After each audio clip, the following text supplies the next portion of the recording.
Hello guys, আমি request Croma blog পেতে নাম ক্রোমা ডেইলি ব্লগ লাইফস্টাইল। আমি আবারও চলে আসলাম নতুন একটি রান্নার রেসিপি নিয়ে। তো আজকে হচ্ছে কি আমি ছোলা রান্নার রেসিপিটি আপনাদেরকে দেখাচ্ছি। তার জন্য এখানে আমি পরিমাণ মতো সয়াবিন তেল নিয়ে নিয়েছি। তারপরে এখানে আমি দারচিনি, এলাচ, তেজপাতা আর শুকনো মরিচ নিয়ে খুব ভালো মতো করে তেলে একটু ভালো মতো করে ফ্লেভার ছড়ানো পর্যন্ত অপেক্ষা করেছি। তারপর এখানে আমি পেঁয়াজ দিয়েছি। এখন পেঁয়াজটা আমি হালকা লাল হওয়া পর্যন্ত অপেক্ষা করছি।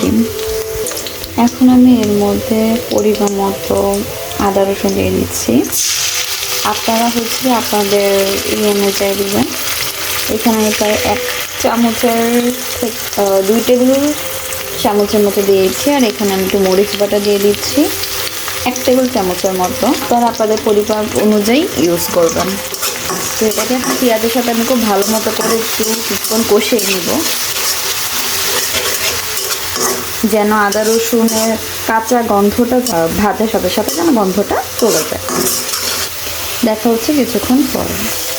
এর মধ্যে আমি এখন দিয়ে দিয়েছি 1 টেবিল চামচ হলুদ, 1 টেবিল চামচ জিরা গুঁড়া, আর 1 টেবিল চামচ দিয়ে দিচ্ছি ধনে গুঁড়া, আর এখানে ইউজ করছি 1 টেবিল চামচ মরিচের গুঁড়া।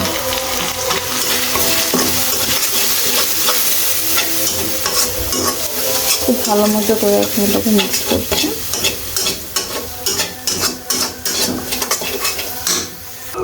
এখন আমি এখানে দিয়ে দিচ্ছি হচ্ছে গিয়ে মাংসের যে মিক্স মশলাটা থাকে সেটা আমি এখানে দিয়ে দিচ্ছি।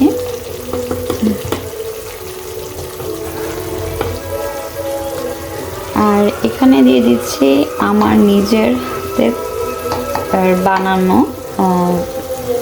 একটা মশলা। খুব ভালো মতো করে এখন এটাকে মিক্স করে নেব। এখন আমি এর মধ্যে ইউজ করছি গরম মশলার গুঁড়া, আর ইউজ করছি ভাজা জিরার গুঁড়া।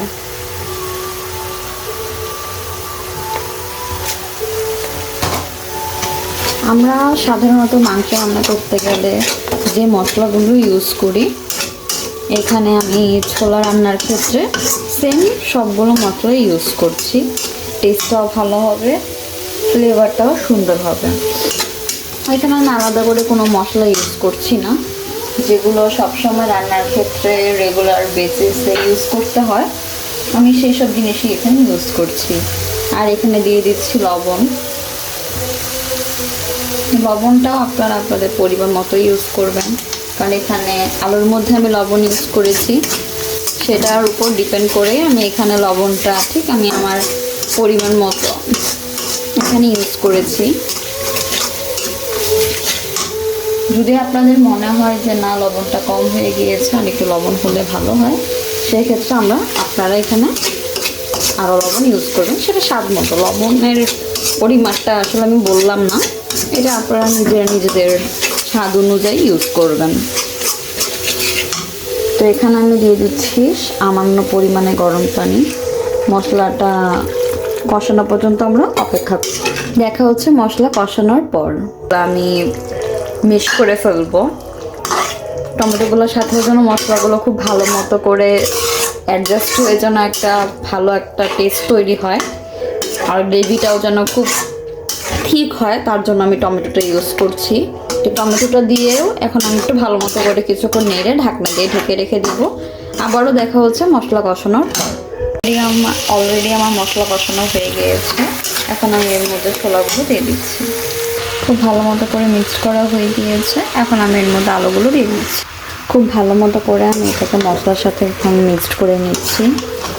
আর যদি আলুটা সিদ্ধ করা থাকে আর হচ্ছে ছোলাটা সিদ্ধ করা থাকে, তাহলে কিন্তু রান্না করতে বেশিক্ষণ সময় লাগে না, কারণ ছোলা ভুনা করতে মিনিমাম 10 থেকে 10 মিনিটের মতো হয়ে যায়। এটা বেশিক্ষণ রান্না করতে লাগে না যদি সিদ্ধ করা থাকে আলু আর ছোলা, সেক্ষেত্রে খুব ইজি হয়।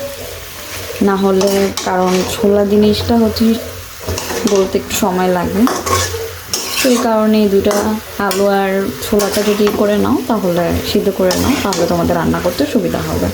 তো দেখতেই পাচ্ছ অলরেডি আমার এটা গ্রেভি গ্রেভি হয়ে গিয়েছে। আমি আর কিছুক্ষণ চুলায় রাখবো, তারপরে আমি নামিয়ে নেবো। যদি আমার এই ভিডিওটি ভালো লেগে থাকে তাহলে অবশ্যই লাইক করবে, কমেন্ট করবে, সাবস্ক্রাইব করবে, পাশে বেল আইকনটি ক্লিক করে দিবে যেন আমার যে কোনো নোটিফিকেশন তোমরা পেয়ে যেতে পারো। সবাই অবশ্যই ভিডিওটি দেখবে, সাথে থাকবে। Thank you so much. নতুন কোনো রেসিপি আমি নিয়ে আসবো তোমাদের জন্য।